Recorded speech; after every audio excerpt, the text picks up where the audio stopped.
আসসালামু আলাইকুম রহমতুল্লাহি ওবরকাতুহু। সম্মানিত দর্শক, জুলাই আগস্ট বিপ্লবের পর কতগুলো শব্দ বাংলাদেশে বেশ জনপ্রিয় হয়ে পড়েছিল। নতুন বন্দোবস্ত, জুলাই যোদ্ধা, সমন্বয়ক, এই শব্দগুলো জাস্ট জুলাই আগস্ট বিপ্লবের 15 ডেজ, আগস্ট মাসের 15 তারিখ পর্যন্ত এই শব্দগুলো বেশ চমৎকারভাবে আলোচিত হতো, with respect, regards and dignity. কিন্তু সেই ৩২ নম্বর ভাঙার পর এই প্রথম জনমানসে একটা নেতিবাচক চিন্তাভাবনা শুরু হলো এদের সম্পর্কে। এরপর বীর মুক্তিযোদ্ধা ফজলুর রহমানের বাড়ির সামনে যে মবগুলো হলো, সেই মবের কারণে এই যারা জুলাই যোদ্ধা, যারা সমন্বয়ক, ভীষণ রকম তারা নিন্দিত হলেন। সর্বশেষ তাদের কবর রচনা হলো এই মব সম্রাটদের। সেটা হলো প্রথম আলো এবং ডেইলি স্টারে তারা যে তাণ্ডব চালালো সেই তাণ্ডবের পর। আর এখন এই শব্দগুলো আপনি যদি জুলাই যোদ্ধা বলেন, সমন্বয়ক বলেন এবং তাদের পরিচয় দেন, আমি অমুক সমন্বয়কের ভাই, অমুক জুলাই যোদ্ধার আত্মীয়, তাহলে পরিস্থিতিটা কোন পর্যায়ে যাবে এটা মোরলেস আমরা সবাই আন্দাজ করতে পারি। আজকের দিনের হালনাগাদ খবর হলো যে ডাকসু ভিপি সাদিক কায়ুম বিয়ে করেছেন। নানা রকম ট্রল হচ্ছে এটা নিয়ে, অথচ এটা হওয়ার কথা নয়। তার আগে ডাকসুর যারা নেতৃবৃন্দ রয়েছেন তারা শাহবাগ থানাতে গেলেন যে কোনো একটা বিষয়ে। এই গত ২ বছর ধরে তারা যেভাবে তাফালিং করছিলেন, ঠিক ওইরকম একটা তাফালিংয়ের মনোভাব নিয়ে ড্যাম কেয়ার একটা ভাব। ছাত্রদলের যারা নেতৃবৃন্দ রয়েছেন তাদের হাতে বেদম পিটুনি খেলেন। মানে যাকে বলা হয় এরপরে আর ডাকসু নেতাদের এর চেয়ে তার অপমান থাকতে পারে না। যদি সেখানে ছাত্রদলের সিনিয়র নেতৃবৃন্দ উপস্থিত না হতেন এবং তাদেরকে রক্ষা না করতেন, ওই শাহবাগ থানায় দেখা গেল যে আর একটা ট্র্যাজেডি তৈরি হয়ে যেত। মানে জনরোষ, ছাত্রদের মধ্যে যে রোষ, ওটা এমন একটা পর্যায়ে ফেটে পড়েছিল শাহবাগ থানার মধ্যে। আর শাহবাগে যেটা জুলাই চত্বর করা হয়েছে, দুর্বৃত্তরা সেখানে মানে জুতোর মালা পরায় দিয়ে আসছে কে বা কারা। এখন ওই এলাকাতে সবসময় আসলে ক্যামেরা থাকে, কারাই কাজ করেছে এটা খুঁজে বের করা কিন্তু আসলে প্রশাসনের জন্য ওয়ান্টুর বিষয়। আর ওটা একটা এমন সময় যে রাত দিন ২৪ ঘন্টা ওখানে লোকে লোকারণ্য থাকে। তো সেক্ষেত্রে এরকম একটা প্রকাশ্য জায়গাতে জুলাই যোদ্ধাদের জন্য যে বিষয়টি নির্মিত হয়েছে, সেখানে জুতোর মালা ঝুলিয়ে দিয়ে আসাটা চারটিখানি বিষয় নয়। আর এটা যে ধরা হচ্ছে না এখনো পর্যন্ত কারা এই কাজগুলো করছে, এটাও সাধারণ কোনো ঘটনা নয়। তাহলে বোঝার চেষ্টা করুন যে এই মুহূর্তে বাংলাদেশে যা কিছু ঘটছে, এগুলোর যে আলামত, সেই আলামত কিন্তু কোনো অবস্থাতেই ভালো যাচ্ছে না। এরপর ধরুন প্রধানমন্ত্রী ঢাকা বিশ্ববিদ্যালয়ে গেলেন। নিয়ম অনুযায়ী এখানে ডাকসুর যারা নেতৃবৃন্দ রয়েছেন তারা সবাই তাকে সম্বর্ধনা দেবেন, সবাই তাকে স্বাগতম জানাবেন এবং ওখানে যা কিছু অনুষ্ঠান হবে ডাকসুর নেতৃত্বে হবে, এটাই স্বাভাবিক। কিন্তু সেটা তো হলোই না, বরং দেখা গেল যে পুরো যে সময়টি মাননীয় প্রধানমন্ত্রী সেখানে যে ছিলেন, পুরো সময়টিতে ডাকসুর যারা লোকজন ছিলেন তারা সেই জায়গাতে ছিলেনই না।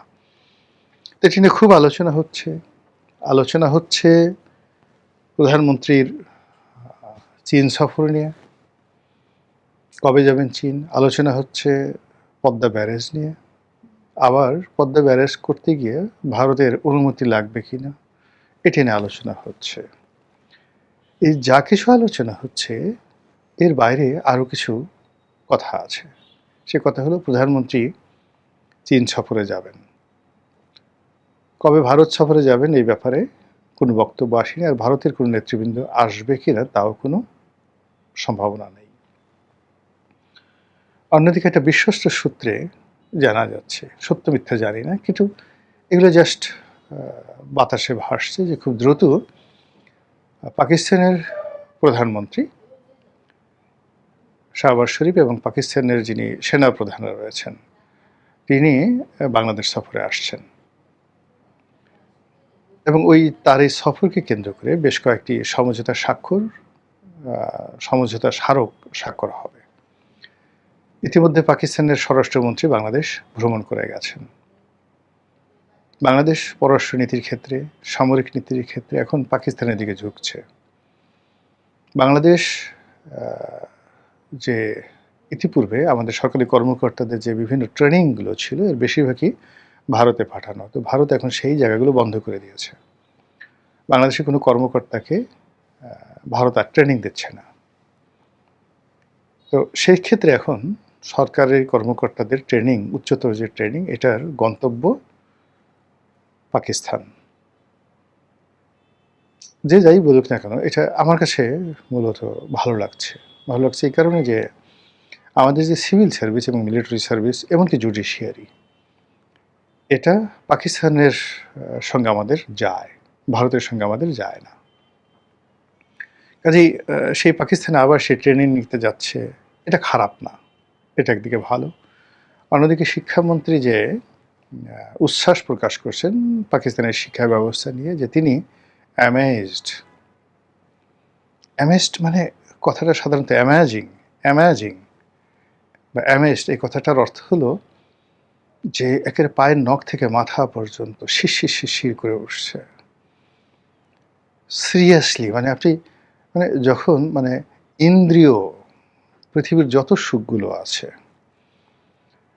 সেটা মুখের সুখ, চোখের সুখ, চামড়ার সুখ, যৌন সুখ, এগুলো সব যখন একত্রে আপনার সারা শরীরকে শিহরিত করে ওঠে, তখন মানুষ বলে ওয়াও, আই অ্যাম অ্যামেজড।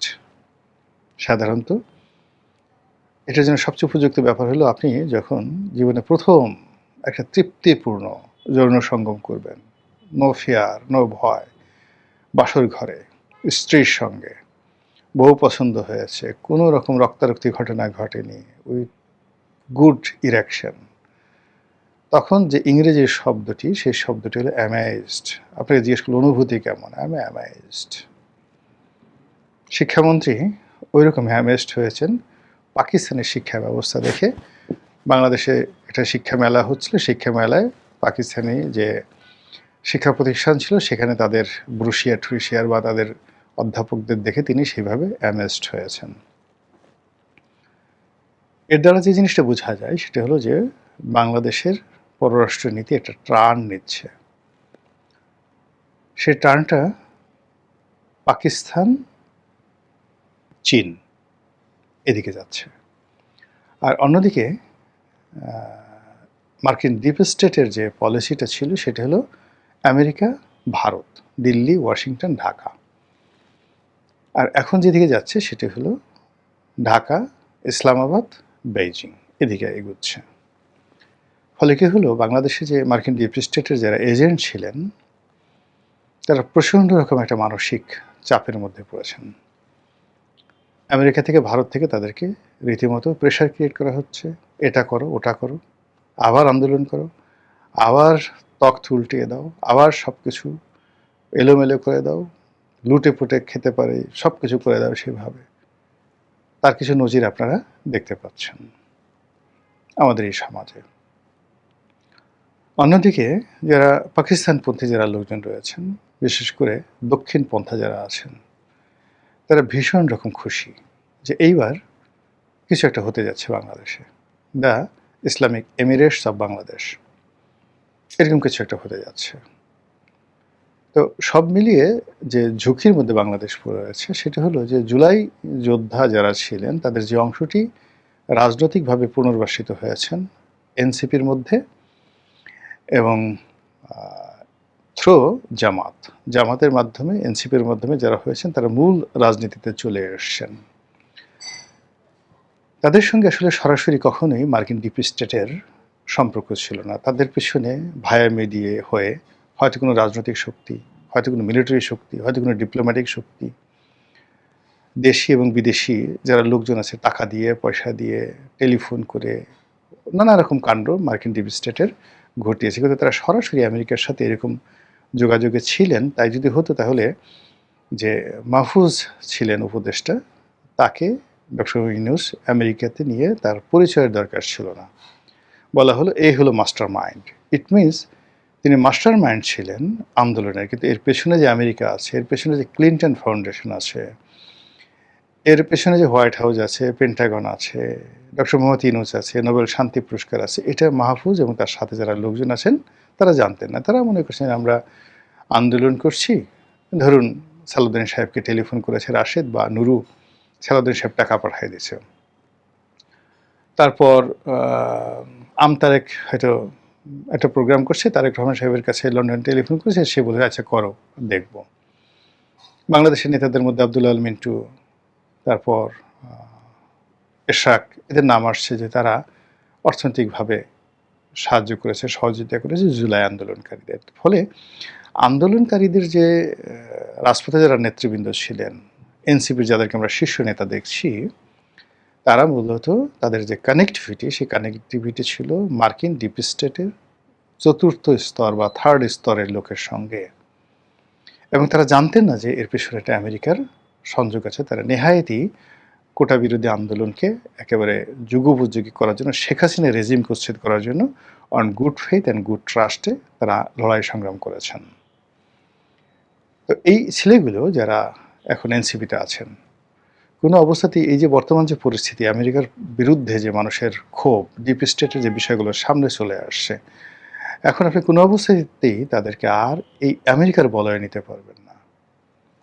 তারা এখন জামাতের হাত ধরে সেই দক্ষিণপন্থী ইসলামিক যে রাজনীতি, সেই রাজনীতিতে তারা ঝুঁকে পড়েছে। এই জন্য ডেইলি স্টার, প্রথম আলো তারা এখন বলছে কলাম লিখে লিখে যে এই এনসিপির লোকজন তারা কি দক্ষিণপন্থা হয়ে যাচ্ছে। ফলে আপনি সমস্যাটাগুলো আমেরিকার সাথে কিভাবে হচ্ছে, বিকজ এই যে রুট লেভেলে, ফিল্ড লেভেলে যারা কাজ করে, এখন ছাত্রদল যেহেতু ক্ষমতায় আছে, বিএনপি, আপনি ছাত্রদলকে দিয়ে কোনো আন্দোলন করাতে পারবেন না, টেন্ডারবাজি, ময়লার ব্যবসা ইত্যাদি ছাড়া। এরে ধরো, এরে মারো, কাটো। এনসিপির যারা লোকজন আছে তারাও এখন নতুন করে কোনো কিছু করতে পারবেন না, আদারওয়াইজ আনলেস মানে রাজনীতির জোনায়েদ সাকি, নুরু, গণ অধিকার, এদের বাইরে এরা যেভাবে কাজ করছে ঠিক এতটুকুই কাজ করতে পারবেন। এর বাইরে তারা আসলে কাজ করতে পারবেন না। ওইভাবে যে একটা মানে নতুন কিছু তৈরি করবে, এজন্য ইভেন ডাকসু ঠাকসু কেউ পারবে না। একটা নতুন গ্রুপ এবং নতুন একটা দাবিনামা নিয়ে নতুন কিছু নেতা যদি সামনে আসে, যার সঙ্গে জনগণ রাস্তায় সম্পৃক্ত হয়ে যায় এবং তাদের পেছন দিক থেকে যদি মার্কিন ডিপ স্টেট রসদ যোগায়, তাহলে একটা বড় কিছু হতে পারে। কিন্তু সেটা এখন হচ্ছে না। মার্কিনের যে ডেস্কগুলো হচ্ছে, বাংলাদেশ সংক্রান্ত যে ডেস্ক আছে, দক্ষিণ এশিয়া সংক্রান্ত ডেস্ক আছে, এখানে যারা কর্তা ব্যক্তি আছেন তাদের উপর প্রচণ্ড চাপ যে এই বাংলাদেশে আমরা এত কিছু ইনভেস্ট করলাম, এ তো চীনের দিকে চলে যাচ্ছে, এ তো পাকিস্তানের দিকে চলে যাচ্ছে। আমরা তো পাকিস্তানকে ব্যবহার করি, কিন্তু পাকিস্তান তো এখানে প্রিন্সিপাল হয়ে যাচ্ছে। আমরা তো ওকে দপ্তর হিসেবে ব্যবহার করতে চাচ্ছি, কিন্তু তো প্রিন্সিপাল হয়ে গেছে। এই বিষয়গুলো নিয়ে ডিপ স্টেটের যে টানাপোড়েন, এই টানাপোড়েনের প্রেক্ষিতে আমেরিকা যে কাজগুলো করে, আমেরিকা যখনই তাদের কোনো এজেন্ট ডবল স্ট্যান্ডার্ড হয়, তখনই তারা গোপন খবর ফাঁস করে দেয়। যেমন ধরেন ইরানের যে যুদ্ধে, সেই যুদ্ধে যে সৌদি আরব অংশগ্রহণ করেছে, এটা আমেরিকা এবং ইসরায়েল ফাঁস করে দিয়েছে। এই যুদ্ধে যে সংযুক্ত আরব আমিরাত, দুবাই সরকার, তারা যে আক্রমণ চালিয়েছে, প্লেন হামলা চালিয়েছে, এবং এই যুদ্ধের মধ্যে বেঞ্জামিন নেতানিয়াহু দুবাই এসেছেন এবং দুবাইয়ের আমির তাকে নিজে তার গাড়িতে করে নিয়ে গেছেন। সেই ছবি এখন যাকে বলা হয় ইন্টারনেটে ভাসছে। ফলে এই যে এখন যে যুদ্ধের টানাপোড়েন, পুরো মধ্যপ্রাচ্যের যে জনমত, সেই জনমত এখন মোহাম্মদ বিন সালমান এবং বর্তমান যে দুবাইয়ের যে শেখ, তার বিরুদ্ধে চলে গেছে। এখন ইরান যদি এখানে ক্ষেপণাস্ত্র হামলা চালায়, এমনকি পরমাণু হামলা চালায়, আরব বিশ্ব একটা টু শব্দ করবে না। এবং এই কাজগুলো আমেরিকা করে।